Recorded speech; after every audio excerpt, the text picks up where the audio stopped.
Thanks, Jane. Hello, good evening. Welcome to Look North. Our top story tonight. Police arrest a man in connection with a crash that killed 6 people near Barnsley as mourners paid their respects at a special service. Quite a few teachers were here today, and to say they were upset is an understatement. Devastated. The school itself are trying to come to terms with what's happened. We'll have the latest live from the scene.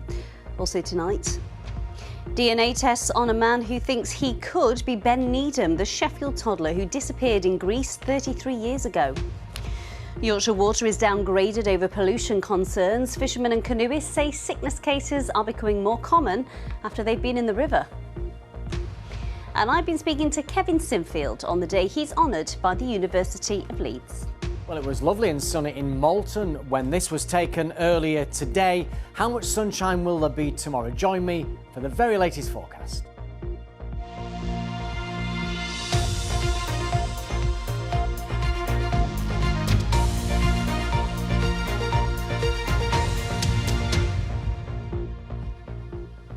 Hello there, good evening. Thanks for joining us. A man has been arrested on suspicion of causing death by dangerous driving after 6 people were killed in a crash near Barnsley. 9-year-old Ruby Morgan-Roller and her 4-year-old sister Lily died on Sunday alongside their parents. It's after their car and a motorbike collided. Christopher and Janine Barton, who were on the bike, also died. People from the community today gathered to pay their respects. Hannah Gray is in Stane Cross for us now. Hannah, still huge shock in that community, I'm sure. Yes, definitely. People have been coming here this evening, still a few days on, to lay flowers at the scene. 6 people died in the accident that happened here on the A61 between Wakefield and Barnsley. Now, today, West Yorkshire Police have arrested a man. They've arrested him on suspicion of causing death by dangerous driving. And they're also appealing for people who may have seen a grey Porsche 911 that might have been driving around the area at the time of the crash, which was just before 4 p.m. on Sunday. Today at 10 a.m. a memorial service was held here just down the road at St Helens Church.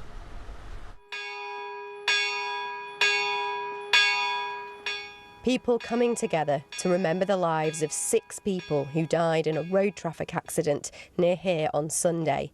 At St Helens Church in Barnsley, a memorial service was held for anyone in the local community who needed to grieve. They were remembering 9-year-old Ruby, 4-year-old Lily and their parents, Shannon Morgan and Shane Roller. They died when their car collided with a motorbike. The riders, Christopher and Janine Barton, a couple who'd been married 25 years, were also paid tribute to here today. The crash happened just before 4 p.m. on Sunday on the A61 at Stane Cross between Wakefield and Barnsley.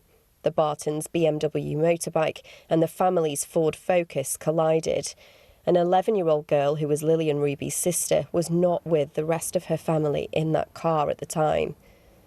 Now, the vicar of the local church says more than 250 people have passed through its doors over the past couple of days. It was appropriate for those who've died in this tragic accident, appropriate both praying for them, for their rest, but also to give the families, friends, the school teachers, the community, an opportunity of half an hour of rest. All generations were represented here this morning at St Helens Church. The family, Shane, Shannon, Lily and Ruby, are all from this local area. So we saw teachers, we saw local governors, local councillors, all coming here to process their grief. Many of them were too upset to talk to me today, but it was a time to light a candle, reflect and pray.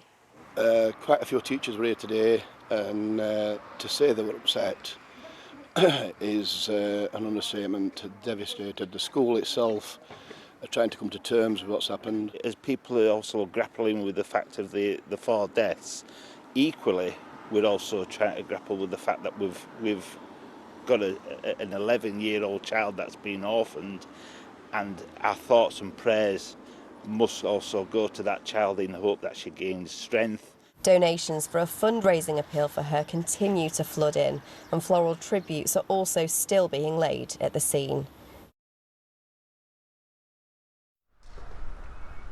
Now, a fundraiser for the little girl, the 11-year-old who has lost her parents and her two sisters in that crash, has now raised over £360,000.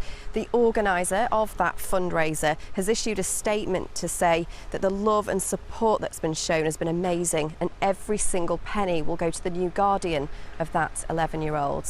Now, West Yorkshire Police say that the man that they've arrested remains in custody, and anyone with information should get in touch with them. Just so heartbreaking, Hannah, thank you. You're watching Wednesday's Look North, still to come on tonight's programme. What changes to school bus services will mean for people living in remote parts of North Yorkshire.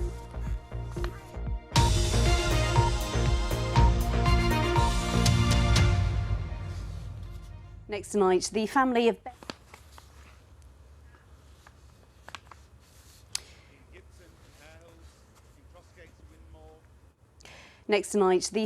Ben Needham from Sheffield, who disappeared 33 years ago, are waiting for the results of a DNA test after a man came forward claiming to be him.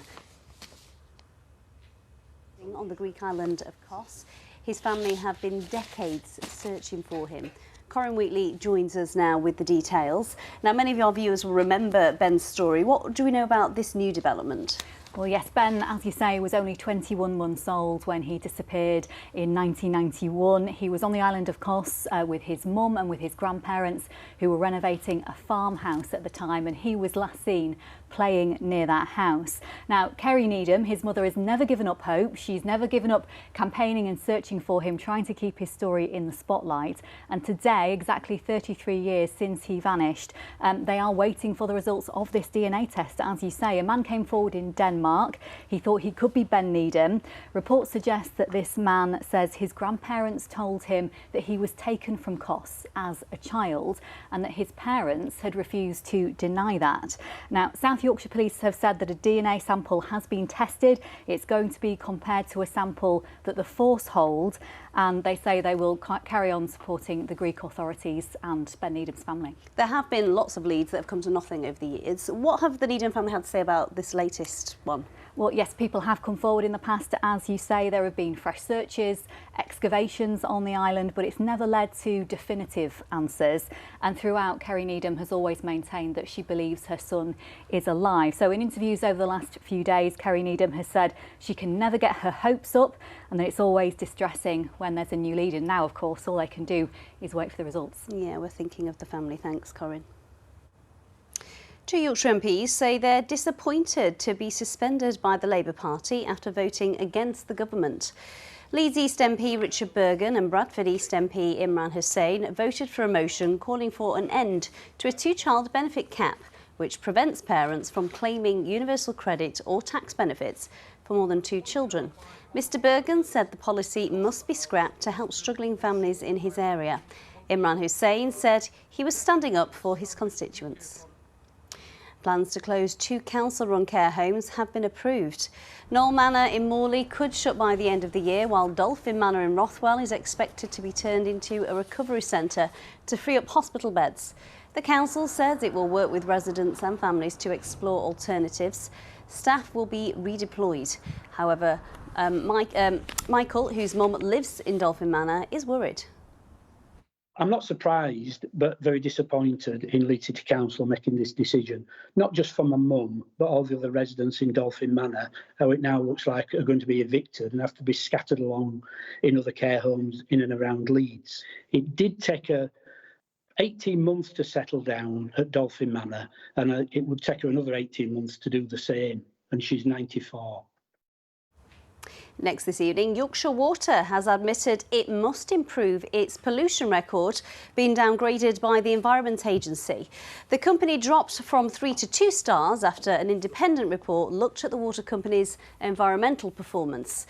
Now, Yorkshire Water had 5 serious pollution incidents last year compared to 3 in 2022, which the Environment Agency says is not acceptable. The company failed to report a quarter of incidents, which is lower than the industry average. Yorkshire Water said extremely wet weather had led to the increase in pollution. Well, Abby Jola is at the River Calder in Sorby Bridge for us now. Obviously, it's lovely weather. It's a time when people want to be enjoying the waterway, isn't it, Abby? It is, Amy, and in a moment I'll be talking to the canoe club here who are becoming concerned about the water quality. The Environment Agency have said they want to see sustained improvement in reducing those pollution incidents that we've seen from Yorkshire Water, and also improvements in the way that Yorkshire Water reports them. And this comes as the Angling Trust has issued new guidelines to people who like fishing to help them stay safe in contaminated water, because they say they've had more reports of people becoming ill. And Olivia Richwald has been to the River Wharf to find out more. On the banks of the river near Boston Spa, this angler has just landed a decent-sized fish. It's a satisfying catch, but those who enjoy this sport are now being warned to be extra careful because of the hidden dangers lurking in the water. What is it? A River Wharf barbel. And how big is that compared to what? Oh, it's small. Yes, we've had a chap recently who inadvertently got some water into his mouth when he was fishing up there in the weir pool. Sadly, he was ill for about 6 to 8 weeks with a kind of a gastroenteritis, very, very poorly. Mark has been fishing and filming in the River Wharf for 30 years and has been sick from the water many times. From this point upstream, there's 31 separate discharge points. And last year, those 31 discharge points discharged 19,505 hours of sewage. Every time I get in the River Wharf, I encounter some type of pollution. Mark says fish populations are suffering from both agricultural and sewage pollution. The Angling Trust says freshwater species have declined by 88% since the 1970s. Go back 30 years, it wasn't uncommon for big shoals of chub, £100 on a session. Shoals of roach in certain areas are non-existent. I am now filming areas that are completely void of any fish, and these were my go-to areas for filming, and there's nothing there. Now the Angling Trust has issued new guidelines about how to avoid becoming ill from sewage in the water. It says never put wet lines in your mouth, cover any cuts with waterproof plasters, wear protective clothing, clean any wounds as soon as possible, and use hand sanitizer, an essential addition for a day on the bank. I always recommend this. If there's one tip I can tell any member or visiting angler who comes here, bring some hand stuff, hand sanitizer, antibacterial killer. If you use that, you shouldn't have a problem. The Environment Agency says it's involved in several projects to improve water quality in the area. It says current regulations are designed to protect wildlife rather than human health. Olivia Richwald, BBC Look North, Boston Spa.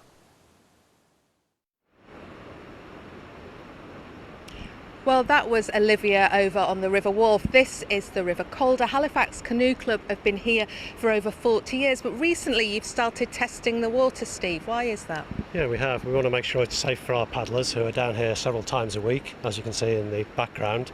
We really want to engage with the wider community because the Calder is such a fantastic resource, and we want to make it safe and beautiful for people and to encourage wildlife. Now, Rosie, you're a member of the Canoe Club. You have been ill after being in here, haven't you? Yes, I have. I was horribly ill just for about 24 hours. A fair few of these other paddlers behind me have also been ill. Some people are ill for 3 or 4 days.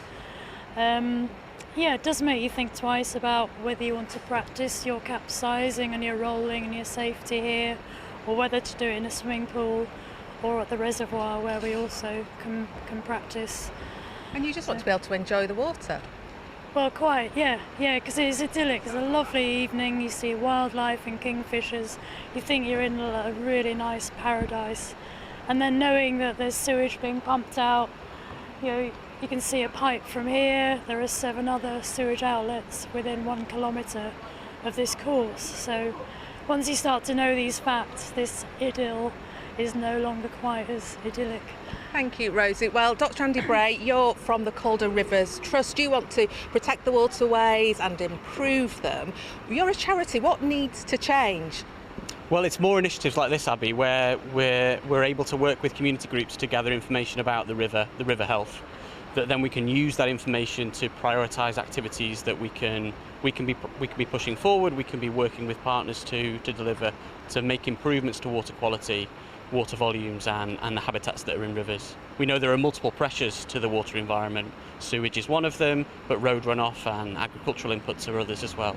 And we're in a very heavily modified industrial catchment here, and so it's looking at the river system as a whole and looking at how we can address those problems. Oh, Andy, thank you. Well, Yorkshire Water have told us they have a robust plan in place to improve those pollution incidents and the way they report them. Here in the Calder Valley, they will keep using the water, but they'll also keep testing it. Amy. Abby, thank you. Now, there is anger from parents living in rural parts of North Yorkshire after changes to school transport were brought in by the council. So from September next year, the council will only fund home to school transport to child's nearest school in the catchment area.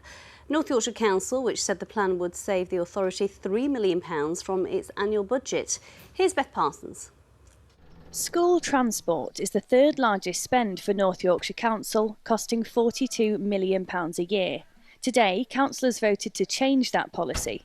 In the future, children will now only get free transport to their closest school rather than another in the catchment area. The decision's been described as neither welcome nor easy and has come against some strong opposition. Claire's children will be amongst the 10,000 children who currently use the free home-to-school transport in the county.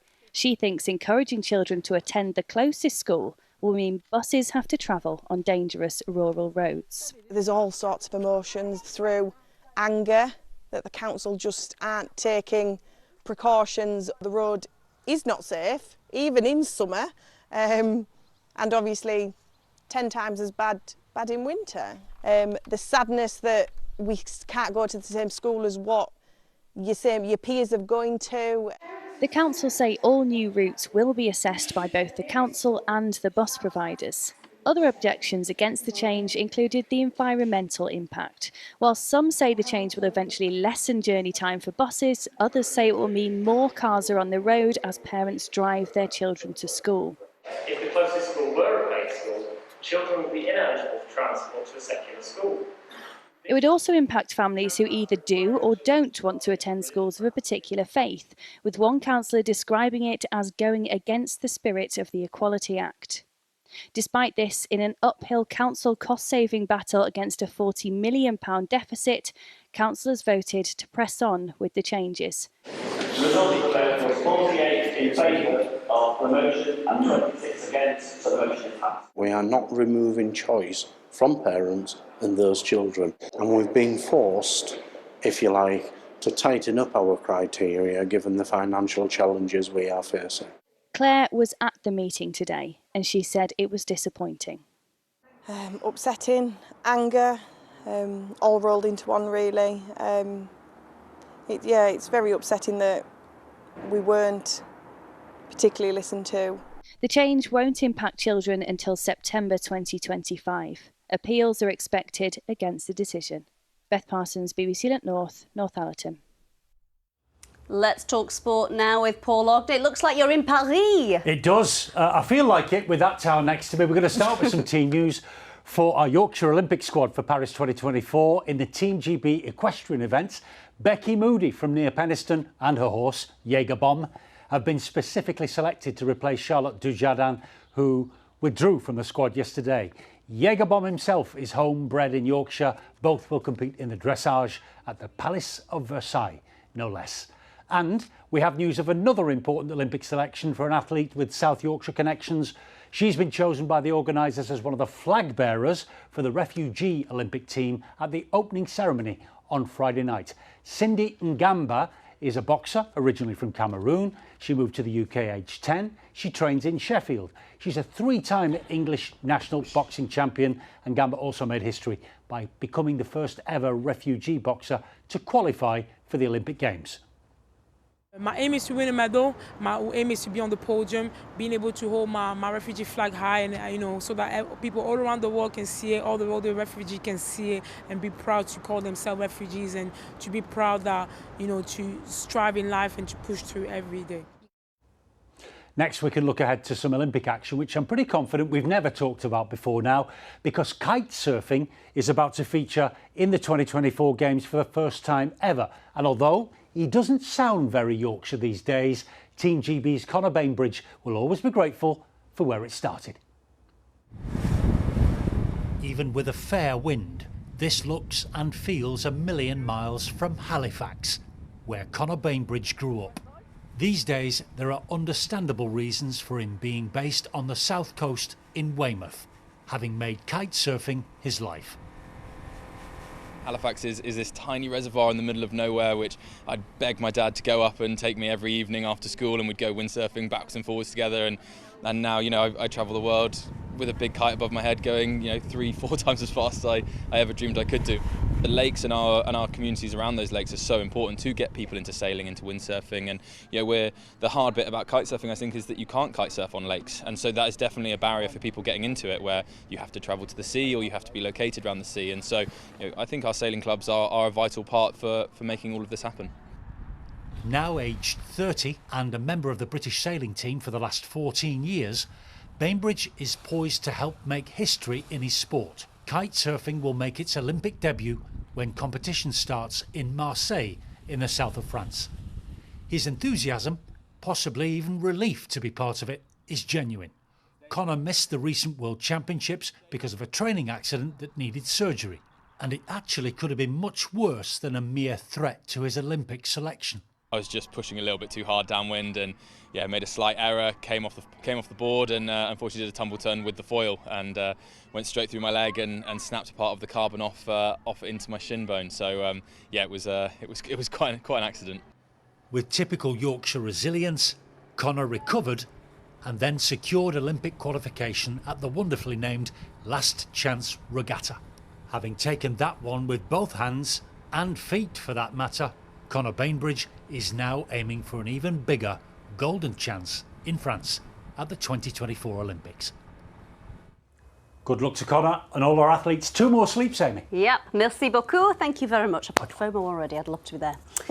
Finally tonight, Kevin Sinfield says he's committed to 3 more challenges to raise money for M&D charities in honour of his friend Rob Burrow, who died last month. The former Leeds Rhinos captain and now England coach was at the University of Leeds to receive an honorary degree. I'm honoured to present to you for the degree of Doctor of Laws, honoris causa, Kevin Sinfield. Kevin, congratulations. What does this honorary degree mean to you? Thank you. I just think it's incredibly humbling to be here today, to share in a special day with so many people who work so hard, and being among so many people who are graduating and with their family and friends, and it's such an important day for them. So yeah, I feel very humbled. It looks great to be back in Leeds. You're a lad from the other side of the Pennines, but Yorkshire, Leeds in particular, is really special to you, isn't it? Less Yorkshire, more Leeds. Rob inspired me to be a better person, a better friend, to be more kind, to think of others. By doing this, amazing things happen. Life becomes so much more fulfilling and special. That beautiful speech, it was very much about love and friendship, wasn't it? I played in a team for a long time where medals and trophies were so important, but now we're finished. Just the memories and the friendships that are what we all hold the dearest, and to make the most of the special moments we have with people we love and care about, and to cherish those moments. Rob's been a huge part of my life when you think we played together for so long, and then how close we became over the last 4.5 years. And I spoke about him today. I think his impact across the UK throughout the M&D community will never be forgotten. Together you and Rob raised over 15 million for M&D charities. You always said that you were just helping out a mate. The challenges, the fundraising, does that continue now? Yeah, probably more so than ever. And the challenge is, I've committed to another 3. Probably the first time I've said that, but it means we've done 7 running challenges then. So. Can you tell us any more about that? Well, the first one is the only one that's been planned. The next 2, we'll see what happens. How will you best remember Rob? In probably the best way possible, which was that smile. Obviously the stuff he did on the field was incredible, but everybody saw the bloke in the dressing room. The guy was cracking jokes, and what he's done the last 4.5 years. I think for somebody to be so brave and courageous it just shows what a special guy he is and was, and it won't be forgotten. Kevin Sinfield speaking to me earlier. Let's see what the weather's got in store. Tramlines is 2 days away. It was a totally different story, wasn't it, last year? Second wettest July on record last year, but no chance of a repeat of that. So that's good news. Human League Sunday night. Oh, I know, I love you. And Paolo Nutini Friday night. He's brilliant. Love Paolo. Absolutely fantastic. Right, the weather's not looking too bad. That's a splendid shot of Flamborough Head, one of my favourite parts of Yorkshire, but very exciting today on the road up to Scarborough. That's a very rare display of asperitus cloud, very rare indeed. Bruce is very lucky as he drove up the A64 towards, well, I think he was very lucky anyway. But if you want to see that again, I have tweeted it because it's quite a rare formation, and the addresses are on your screen if you want to get any pictures on the telly tomorrow night. So tomorrow, a lot of cloud around, but it is quite warm and humid air. Most of us will be dry. There'll be some brighter spells coming through, and then Friday and the weekend look mostly fine. There is a risk of 1 or 2 showers, especially on Saturday afternoon, but it's a fresher area of air coming in on Friday. This is the feature that might bring or encourage 1 or 2 showers Saturday afternoon, but overall, it's not looking too bad, and it looks mostly fine early next week too. Now, we have picked up a lot of cloud in the last few hours. It's been thick enough to produce some rain and drizzle in places, but that area will soon move out of the way. We'll be left with a lot of cloud overnight. Might be thick enough for a bit of drizzle in places, especially over the hills, and it's certainly a warm and humid night. Lowest temperatures in some spots, no lower than 16 Celsius. That's 61 Fahrenheit. So tomorrow's high water times in Filey at 7:43. And again at 8:29. So generally a lot of cloud tomorrow. Again, thick enough for a little bit of drizzle over the tops. 1 or 2 light showers elsewhere. But I think on the whole, we are looking at a lot of dry weather, and there'll be some breaks coming through, a little bit of sunshine in places. A warm afternoon despite all that cloud. Temperatures around 22 or 23 degrees. And tomorrow evening looks fine, rather cloudy and warm with a bit of sunshine. Friday looks generally dry with some sunshine. The weekend looking pretty good. Just a risk of a sharp shower on Saturday afternoon. And that's the forecast. Have you got a deal at Flamborough Head? Because you're always talking about it. Am I? Free fish and chips, I reckon. repeating myself? It must be me age. That's it from us. Good night.